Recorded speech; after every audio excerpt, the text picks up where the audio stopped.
Welcome back, ladies and gentlemen. You're listening to 420.69 FM. I am your host, Alex Jones. We've got a hell of a show lined up for you folks today. The Rock is currently flying in from Beijing to perform his debut single live in studio. What's up, Alex? I'm currently having dinner with Xiao Zina on President Xi's private jet, but we'll be there soon, buddy. You'll be hearing from him later on. But right now, it's time for tonight's main guest. And let me tell you right now, people, it's time for you sons of bitches listening to get amped up. I am shit my pants excited for this next guest. Not only is this dude one of the brightest scientific minds on planet Earth right now, he's also just an all-around badass. Ladies and gentlemen, it's Walter fucking White. Thanks for having me on, Alex. Can I still call you Walt, or do you prefer Heisenberg? I actually prefer to be addressed by my gamertag these days. The goateed goat. King's crown emoji, laughing face emoji. But Walter is fine. Now, before we begin, Walt, I think it'll be good to inform the listeners of the fact that you and I go way back. Isn't that right? Yes, we do. This shit was wild. To this very day, this remains one of the wildest things that ever happened to me. On God, Walt, I tell everyone I know the story at some point. Go ahead and tell him the story, Walt. I sold Alex meth once. That's it. That's the entire story. Good times, brother. Good times. So anyways, man, I've got a whole bunch of questions here, but I like to open up this segment with a game of smash or pass to lighten the mood. What do you say, Walt? Sure. Let's do it. Let's start off with an easy one. The Queen of England. Smash or pass? Pass. She's a little on the older side for me too, Walt. Ha ha ha. Okay. Pokimane. Smash or pass? Pass. Twitch streamer's not your thing, pal. I get it. What about Kim Kardashian? Smash or pass? Pass. Well, all right. What about Rihanna? Pass. Beyonce? Shakira? Pass on both. Angelina Jolie? Pass. You know what, Walt? Let's just move on to the next part of the interview. Now, as you and I both know, Walt, the government printed a shit ton of money these past years. Now we're living through unprecedented inflation, and as far as I can see, we're basically all fucked. As a respected businessman, I wonder if you could inform our listeners on how difficult this inflation crisis has been on the meth business. Oh, it's been hell, Alex. To keep up with the cost of supplies, I've had to up the price of my product 50%. And as you can imagine, meth addicts don't exactly have deep pockets. I've seen entire communities of die-hard addicts go cold turkey overnight because they simply can't afford the product anymore. They've turned into fully functioning members of society, for Christ's sake. I might never see their business again. And who can replace those customers for me? No one. That's who. And do you want to know what the biggest joke of all is? I can't even go to the government for financial compensation for this, because if I do, they'll arrest me for being a meth dealer.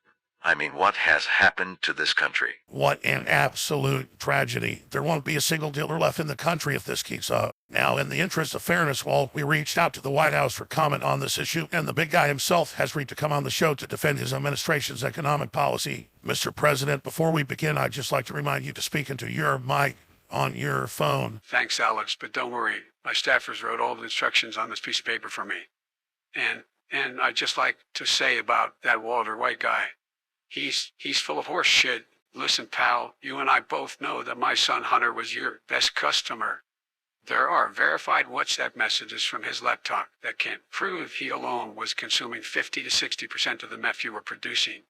My son single-handedly kept your business afloat, so for you to come on here and blame me and my administration for your business underperforming shows a level of ungratefulness that I haven't seen since I gave Kamala the position of vice president. I see what you're saying, Mr. President, but there's just one problem. Oh, yeah? What's that? When the fuck did I ask? He's got you there, Joe.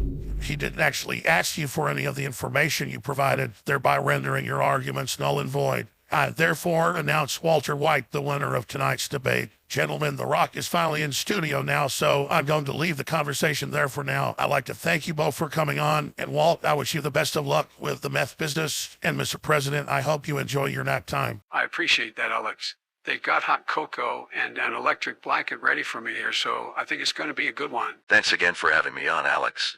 It's comforting to know that there's at least one platform out there that allows us members of the drug dealing community to speak our truth. Now, I'd just like to say for all the viewers at home, you guys are in for a treat right now. We've got Dwayne "The Rock" Johnson in, and he's going to be performing his cover of Super Idol. Rock, what's up, my man? It's good to have you on, brother. What is up, Alex, my man? It's great to finally be on the show. I've been listening to 420.69 FM since the very beginning. Well, this is our very first episode, but nonetheless, appreciate that, Rock. Now, this single's been #1 in China for months now, and it's been breaking all kinds of records. You're about to release the full album stateside now, and I'm wondering if you could go into a little bit behind what inspired you to make this album. In all of my endeavors, I tried to make sure that the core motivation comes from a place of love. Sometimes that may be the love for my wife or my love for China, but in this case, it was my love for money. Now, before your performance, Rock, I'd like to give you the opportunity to respond to the rumors that you're undergoing several extreme and experimental surgeries to transition from being the Rock into the Walk.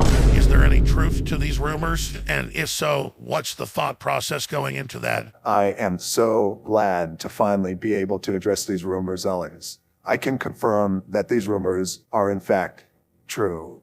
In an effort to assimilate into Chinese culture, myself and Zhao Zina have agreed to undergo several surgeries. President Xi has guaranteed to reward us with a shit ton of social credit points, so it really is a win-win situation. I'm currently about halfway through the list of surgeries, the bulk of which will revolve around shrinking the size of my shong.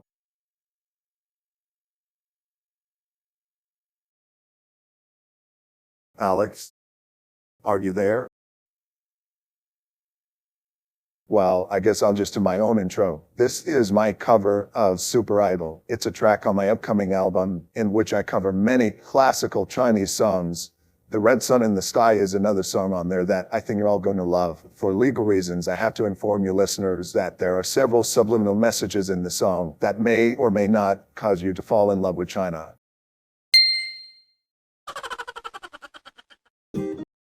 Super Idol the show, do many top time by Chigao, do my guam, do many down in. I eat bilingual too, dummy, teaching, Shana John Klaus Yeah, I'm gonna stop you there, Rock, because our viewership numbers are plummeting right now. But best of luck with the album launch, buddy. By the sounds of things, you're gonna need it. Super Idol the show, do many top time by Chigao, do my guam, do many down in. I eat bilingual too, dummy, teaching, Shana John Klaus